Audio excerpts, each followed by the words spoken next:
But first, I want to start tonight's show with a conversation about censorship of ideas by the very people who should be wanting to have the most difficult conversations imaginable: journalists and politicians.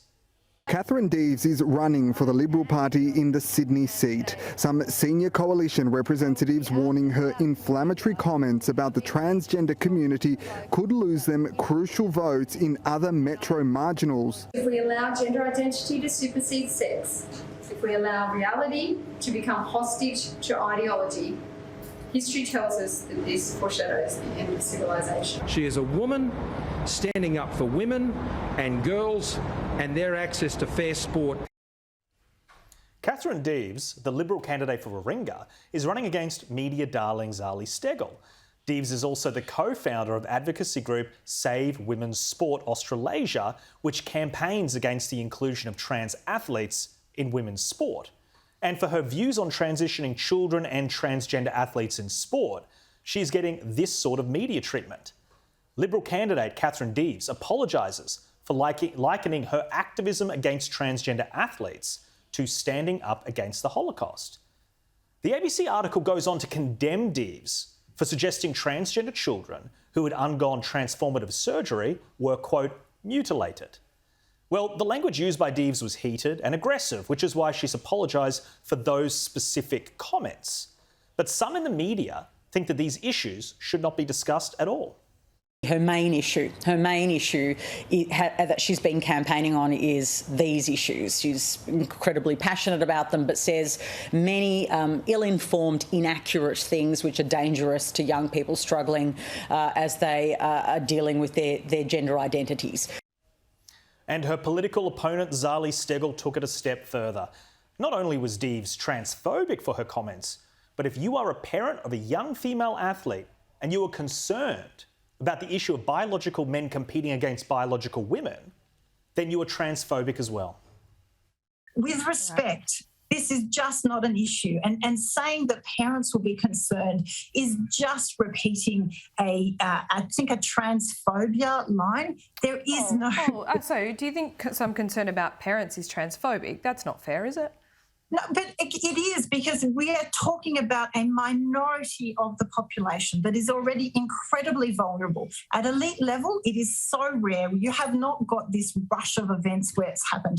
And at community level, sporting codes are focused on making sport inclusive, fair and welcoming for all. And all this policy approach opts to do is seek division. Think about the arrogance of this woman for a moment.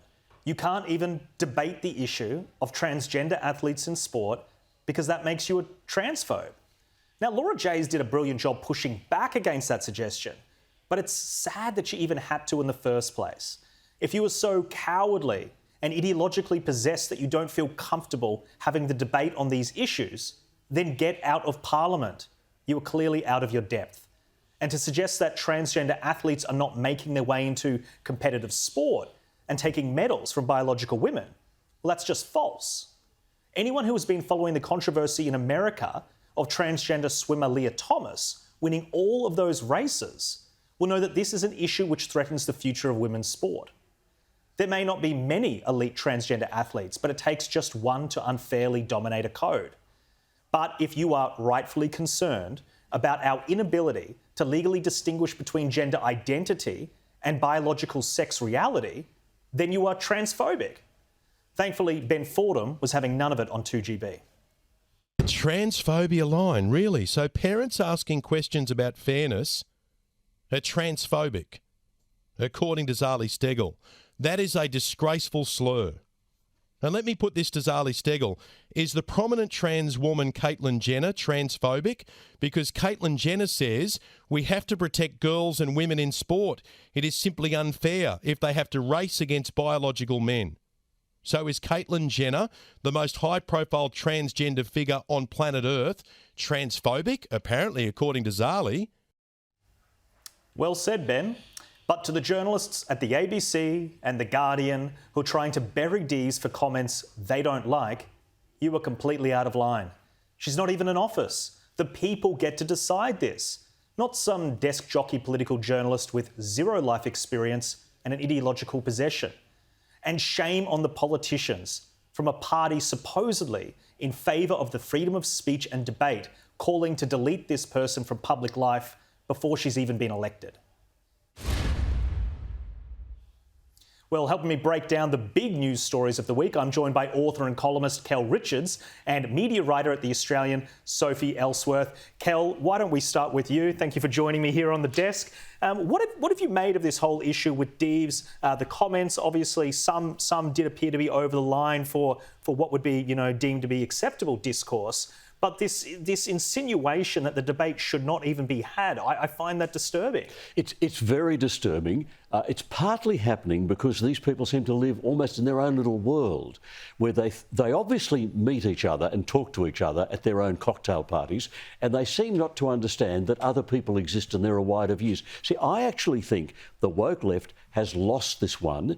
And it's really strange that the media, that left-wing bridge of the media, don't understand that they're not carrying the people with them. Now, it's been quoted on Sky a number of times, the 80% survey saying 80% of Australians support the idea that biological women and girls should take part in sport for women and girls. They understand the fairness issue that you talked about. A Y chromosome generally makes a person stronger, larger and faster than someone without a Y chromosome. So a Y chromosome is exactly like taking a performance-enhancing drug. So that cheating is going on. But there's the second issue, which I think a lot of parents worry about, which is safety. Do you really want your little girls sharing a changing room, showers, toilets with people who are biologically male? I'm the father of a daughter. I don't want that to happen. And that's the normal. So that's the wider community. And you've got this slice of the media, the people at the ABC and in The Guardian and so on, who simply have got no idea what the rest of the community and the rest of the world is thinking. They are out of touch. Well, Sophie, I think it's a really good point. Journalists do tend to come from a particular political persuasion. I would say more journalists out there do swing left. Do you think part of that personal bias creeps into this issue and makes these journalists out of step to everyday Australians? Absolutely, Jack. As we know, it's no secret that most journalists in Australia are left-leaning.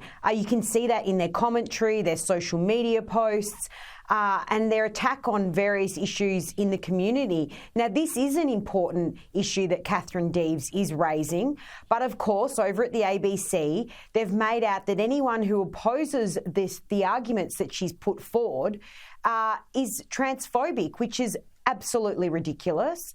And I will say two things here, Jack. It's very pleasing to see the Prime Minister Scott Morrison actually backing Katherine Deves in this argument. That's been very good to see, rather than listening to morons such as Matt Keane, who wants her cancelled, which I think is shameful from him. And also from Anthony Albanese, who came out this week and made very good comment that girls who want to play sport should be able to play against girls and boys who want to play sport should be able to play against boys.